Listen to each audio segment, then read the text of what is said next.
నేను. తీర్చిన వాటిని లెక్కలోకి తీసుకుంటేనే కదా కొత్త అప్పు పుట్టింది. ఎవరైనా పాత ఈఎంఐ కట్టకుండా కొత్తగా లోన్కి పోతే సిబిల్ రేటింగ్ లేదని ఇస్తారా సార్? మీరు చెప్పండి.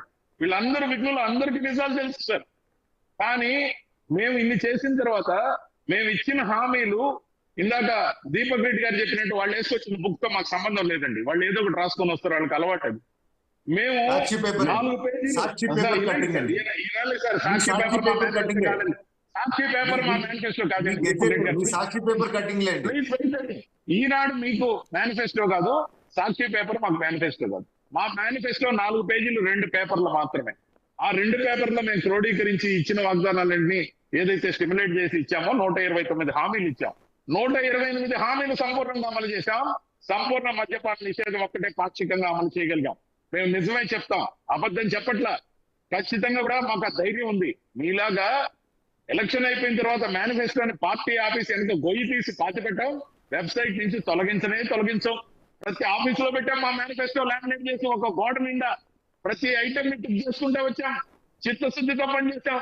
ప్రతి కార్యక్రమాన్ని కోవిడ్ రోజుల్లో కూడా వంటలు చెప్పకుండా అన్ని సంక్షేమ పథకాలు అమలు చేశాం. కానీ ఇక్కడ ఒకటి రవిచంద్ర గారు, సరే మీరు గణాంకాలు చెప్తున్నారు, ఒక 2-3 గణాంకాలు అంటే ఎందుకు ఆ వేరియేషన్ ఉంది చేసిన అప్పుకి సంక్షేమానికి అనేది ఒకటి. అభివృద్ధి విషయంలో ఎందుకు కుంటుపడింది అభివృద్ధి అనేది 3 అంటే జాబుల విషయంలో జాబ్ కావాలంటే మళ్ళీ బాబు కావాలనే పరిస్థితి వచ్చిందని. సార్ అది కూడా చెప్తాను. ఇప్పుడు ఒక 2 నిమిషాలు టైం. ఇప్పుడు ఖచ్చితంగా కూడా నేను ఇందాక చెప్పిన చంద్రబాబు నాయుడు గారు చేసిన అప్పులు, వాటి వడ్డీలు, దాంతో పాటు ఏదైతే పే చేయాల్సిన బిల్లులు ఇవ్వకుండా పోవడం, ఏదైతే బకాయిలు పెట్టిపోయిన తీరు, ఇవన్నీ ఏదైతే ఉన్నాయో ఖచ్చితంగా కూడా ఇవన్నిటిని మేము తీర్చిన తర్వాత కొత్తగా అప్పు పుట్టింది సార్. అవన్నీ కూడా మా లెక్కలు కలిపి చెప్తున్నారు. ఇది దుర్మార్గం. దాంతో పాటు 2,70,000 కోట్ల రూపాయలు 58 నెలల్లో మేము ఇవ్వగలిగితే చంద్రబాబు నాయుడు గారు ఎన్ని రూపాయలు ప్రజలకు ఇచ్చారు? నీరు, చెట్టు అని, ఇంకుడు గుంటలని, జన్మభూమి కమిటీలను దోచుకోమని, వాళ్ళ రక్తం ప్రజల్ని పీల్చమని అనుమతించి ప్రజల్ని కార్యకర్తలుగా ఉన్న వాళ్ళ క్యాడర్ కి బలి చేశారు ఆయన. మేము చేయలేదే. వాలంటీర్ల ద్వారా సేవ చేశాం. మేము ప్రతి విలేజ్ లో ఒక గ్రామ సచివాలయం ఉంది, ఒక రైతు భరోసా కేంద్రం ఉంది. రైతులకు రైతు భరోసా ఇచ్చాం. అమ్మ ఒడి ద్వారా ఇల్లిటరసీ రూపం ఆపడానికి ప్రయత్నం చేశాం. విద్యా దీవెన, వసతి దీవెన చేశాం. డ్వాక్రా రుణమాఫీ సంపూర్ణంగా మేం చేశాం. చంద్రబాబు నాయుడు గారు మోసం చేశారు. రైతులకు సంపూర్ణ రుణమాఫీని సున్నం పెట్టారు.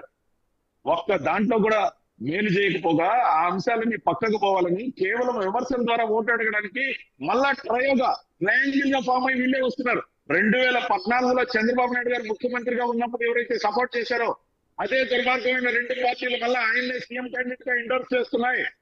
మేము పబ్లిక్ ని అప్పీల్ చేసేది ఒకటే, క్రెడిబిలిటీని కంపేర్ చేయండి.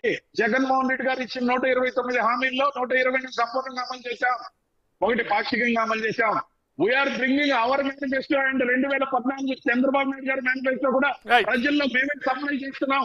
ప్రతి ఇంటికి సప్లై చేస్తున్నాం. కంపేర్ చేసుకోమని చెప్తున్నాం. Credibility matter. We are having credibility. మేము మంచి చేస్తుంటేనే మాకు ఓటేయమంటున్నాం. దుర్మార్గమైన సిండికేట్లతో మేము లేం. జెండాకి జెండా కలపడంలో మాకు స్పష్టమైన అజెండా ఉంది. అందుకే మేము ప్రజలతో ఉన్నాం కాబట్టి సింగిల్ గా వచ్చే ధైర్యం ఉంది. రవిచంద్ర గారు